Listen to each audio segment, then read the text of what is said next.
Morning to all. సమస్తమైన మహిమ ఘనత ప్రభావములు దేవునికి చెల్లును గాక. మన ప్రభువును రక్షకుడైన యేసుక్రీస్తు వారి శ్రేష్టమైన నామంలో ఈ ఉదయకాల ధ్యానాలను వీక్షిస్తున్న మా వీక్షక కుటుంబం అంతటికి మరొకసారి శుభాలు తెలియపరుస్తూ ఉన్నాను. అందరికీ వందనాలు. ప్రియులారా, ప్రతిదినము దేవుని వాగ్దానం చేత బలపరచబడడం అది ఎంతైనా ఆశీర్వాదకరం. ఈ దినం కూడా ప్రభు మనతో మాట్లాడడానికి ప్రభు సిద్ధంగా ఉన్నారు. మీరు సిద్ధంగా ఉన్నారా? అయితే రండి, పరిశుద్ధ గ్రంథాలు తెరిచి యాకోబు రాసిన పత్రిక 1వ అధ్యాయము 12వ వచనాన్ని చదువుదాం. శోధన సహించువాడు ధన్యుడు. మరొకసారి చదువుతా ఉన్నాను. శోధన సహించువాడు ధన్యుడు. దేవుడి మాట చేత మనలను బలపరిచి లోకంలో నడిపించునుగాక. ఆమేన్. ప్రియులారా, ఈ మాట మనందరికీ చాలా సుపరిచితం కదా. శోధన సహించేవాడు ధన్యుడు. నిజమే ప్రియులారా, శోధనలు ప్రతి ఒక్కరికి, ప్రతి మానవునికి ఈ లోకంలో శోధనలు సహజమే కదా. దినదినము ఏదో ఒక శ్రమ, లేదా ఏదో ఒక కష్టం, లేదా ఏదో ఒక కలవరం, లేదా ఏదో ఒక బాధ, చింత, ఇది తప్పక ప్రతి జీవితంలో, ప్రతి ఒక్కని మానవుని యొక్క జీవితంలో ఇవి ఖాయమే. కానీ ఈ శోధనను సహిస్తే మనం ధన్యులమట.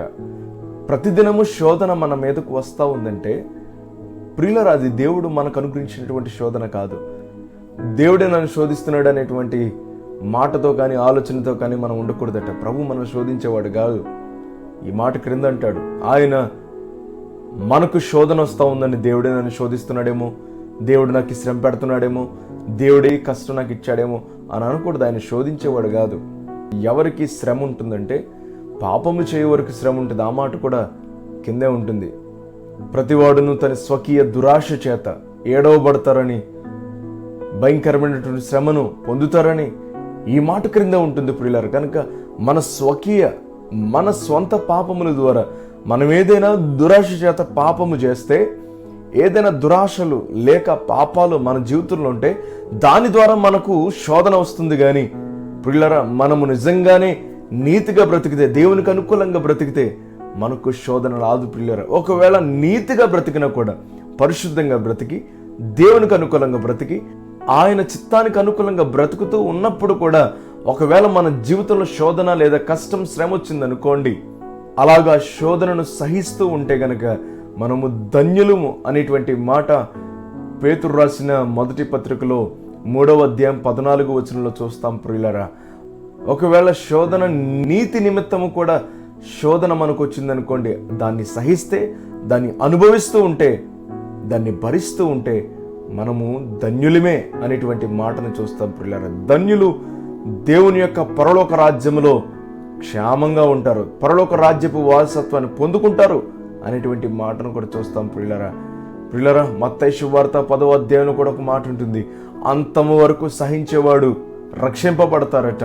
అంతము వరకు, జీవిత పర్యంతము.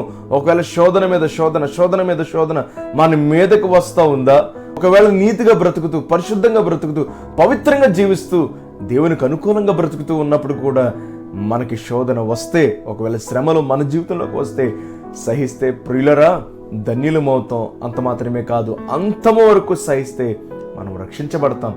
దేవుడే ఆ శోధన నుండి తప్పించే మార్గాన్ని ప్రభు ఏర్పాటు చేసి చక్కని క్షేమకరమైన బ్రతుకును ప్రభు మన జీవితంలో ప్రకటిస్తాడు ప్రియులారా. గనుక ఈ సత్యాన్ని వింటున్న మనము, మన జీవితంలో శోధన వచ్చిందా, ఆ శోధన సహించండి. మనము ప్రభువుకు అనుకూలంగా బ్రతికితే ఏ శోధన కూడా మన జీవితంలోనికి రాదు. గనుక ఒకవేళ దేవునికి అనుకూలంగా బ్రతకకుండా పాపము చేస్తూ జీవిస్తే ఒకసారి దేవుని సన్నిధికి వద్దాం. ఈ ఉదయకాల సమయంలోనే, ఈ ఉదయకాలమే దేవుని సన్నిధికి వచ్చి ప్రభువాన్ని క్షమించండి అని అడుగుదాం. క్షమించమని అడిగిన వాడు పరదేశంలో ఉన్నాడు. సిలువలో పలికిన 2వ మాటలో గొప్ప మాట అంటాడు కదా, నేడు నీవు నాతో కూడా పరదేశంలో ఉందువు అనేటువంటి మాటను చూస్తాం. ఆ సిలువలో ఉన్నటువంటి దొంగ అంటాడు, ప్రభువా నన్ను జ్ఞాపకం చేసుకుని రాజ్యంలో అన్నప్పుడు నేడు నువ్వు నాతో కూడా పరదేశంలో ఉంటావు అనేటువంటి మాట మనకు తెలుసు ప్రియులారా. గనుక ఈ దినం ఒకవేళ పాపం చేస్తే ప్రభు సన్నిధికి వద్దాం, క్షమించమని అడుగుదాం. దేవుడు క్షమించి చక్కని పరలోక రాజ్యపు వారసత్వాన్ని ప్రభు మనకు ఇస్తాడు. కనుక ఈ మాట మనం ధ్యానం చేసాం. శోధన సహిస్తే ధన్యులమవుతాం. శోధన వచ్చిందా, సహిస్తే ధన్యకరమైన జీవితం ప్రభు మనకిస్తాడు. గనక శోధన వచ్చిందని భయపడిపోయి, శోధన వచ్చిందని కలవరపడిపోయి, శోధన వచ్చిందని కంగారు పడిపోయి భయంకరమైన స్థితిలోనికి మనం వెళ్ళిపోకుండా ప్రభువా ఈ శోధన వచ్చిందని ప్రభుకు అనుకూలంగా, ఆయన చిత్తానికి ఇష్టానికి అనుకూలంగా మనం బ్రతుకుతూ దేవుని సన్నిధికి వచ్చి ప్రార్థిస్తే ప్రభు ఆ శోధన నుండి తప్పిస్తాడు. దేవుడు మన జీవితంలో ఉన్నటువంటి శోధనలను, శ్రమలను ప్రభువే తొలగించి చక్కని సంతోషకరమైన జీవితాన్ని ప్రభు మన జీవితానికి, మన బ్రతుకునకు దయచేయనుగాక. ఆమేన్. ప్రార్థన చేద్దాం. పరిశుద్ధుడైన మా దేవుని నామానికి వందనాలు ప్రభువా. ఈ దినం చక్కని మాట చేత మమ్మల్ని బలపరిచారు. యాకోబు భక్తుడు అన్నాడు, ప్రభువా శోధన సహించేవాడు ధన్యుడని. మా జీవితంలో ఉన్నటువంటి శోధన ప్రభువా దయతో వాటిని తొలగించి అయ్యా నీ చిత్తానికి ఇష్టానికి అనుకూలంగా బ్రతికి శోధనను తప్పించుకునే మార్గం మాకును మా కుటుంబాలకు దయచేయమని, ప్రత్యేకంగా ఈ దినచర్య అంతట్లో మా బిడ్డలకు తోడయండి, ఆదరించి నడిపించమని, మీరు మాత్రం మహిమ పొందమని యేసు నామములో ప్రార్థిస్తా ఉన్నాను తండ్రి. ఆమేన్, ఆమేన్, ఆమేన్. అందరికీ వందనాలు.